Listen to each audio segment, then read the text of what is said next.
এলাকাবাসী the daily cosmic post বাংলার প্রতিনিধিদের জানান, আজ থেকে 15 বছর আগে ফেলানী হত্যাকাণ্ডটা সংঘটিত হয়, যেটা খুবই অনাকাঙ্ক্ষিত, যেটার প্রভাব পুরো বাংলাদেশে পড়েছিল। কাঁটাতারের মধ্যে একটা মানুষকে মেরে ঝুলাই রাখা খুবই অমানবিক, খুবই কষ্টদায়ক। এরকম হত্যাকাণ্ড যেন আর না হয়। আমরা চাই এটা সুস্থ একটা বিচার হোক।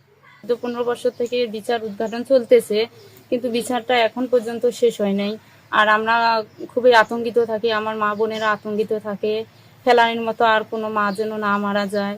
এই বিচারটা হলে হয়তোবা আমরা সবাই নিশ্চিত থাকতে পারবো, আমাদের আতঙ্কটা দূর হয়ে যাবে। আমরা চাই এই ফেলানির বিচার নতুন সরকার আসলে সেই জন্য এই বিচারটা করে। এই বিচার হলে কিন্তু ওই বিএসএফেরা আর তার ওখানে গুলি দেওয়ার সুযোগ পাবে না।